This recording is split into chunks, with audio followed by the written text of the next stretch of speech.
குன்றத்தூர் நகராட்சி ஆணையர் குமாரியின் வங்கி லாக்கரில் இருந்து 33 லட்சம் ரூபாயை லஞ்ச ஒழிப்பு போலீசார் பறிமுதல் செய்துள்ள சம்பவம் பரபரப்பை ஏற்படுத்தியுள்ளது.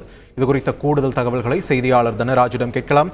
தனராஜ், வணக்கம். இந்த குன்றத்தூர் நகராட்சி ஆணையர் மீதான இந்த புகார்களும் அதனைத் தொடர்ந்து நடைபெற்ற சோதனைகள், இந்த முழுமையான விவரத்தை பதிவு பண்ணுங்க. காஞ்சிபுரம் மாவட்டம் குன்றத்தூர் நகராட்சியில கமிஷனராக பணிபுரிந்து வந்தவர் குமாரி. இவர் பெருங்குடியைச் சேர்ந்த முனுசாமி என்ற ஓய்வு பெற்ற இன்ஸ்பெக்டரிடம் குன்றத்தூரில் உள்ள அவருக்கு சொந்தமான நிலத்தை வரன்முறை செய்து கொடுப்பதற்காக மனு அளித்த நிலையில அவரிடம் நிலத்தை வரன்முறை செய்து கொடுப்பதற்காக 36,000 ரூபாய் லஞ்சம் கேட்டிருக்கிறார்.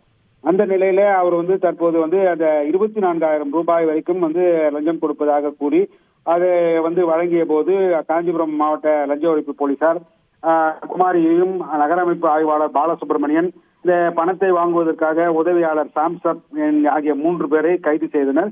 இந்த நிகழ்வு கடந்த 11ஆம் தேதி நடைபெற்றது. அதைத் தொடர்ந்து அந்த 3 பேருமே கைது செய்யப்பட்டு சிறையில் அடைக்கப்பட்டிருக்கிறார்கள். இந்த நிலையில அந்த சோதனையின் போது அலுவலகத்தில், நகராட்சி அலுவலகத்தில் சோதனை மேற்கொண்ட பொழுது அந்த அலுவலகத்தில் இருந்து கிட்டத்தட்ட ஒரு 3 வங்கி லாக்கர்கள் பறிமுதல் செய்யப்பட்டிருக்கிறது. அதைத் தொடர்ந்து அந்த 3 வங்கி லாக்கர்களையும் பரிசோதனை செய்வதற்கு செங்கல்பட்டு நீதிமன்றத்தில் இருக்கின்ற நீதிபதியிடம் உத்தரவு பெற்று தற்போது இன்று அந்த வங்கிகளிலே லாக்கர்களிலே சோதனை மேற்கொண்டிருக்கிறார்கள்.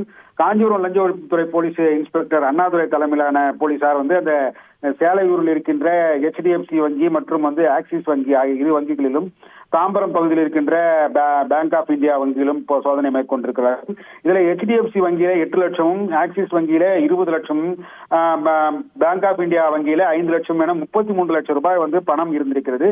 இந்த வங்கி லாக்கர்கள் லாக்கர்கள் 3மே அவருடைய மனைவிக்கும் குமாரியும் அவரது கணவருக்கும் யோகமன்னன் ஆகியோருக்கும் சேர்ந்த வங்கி கணக்கில் இருந்திருக்கிறது.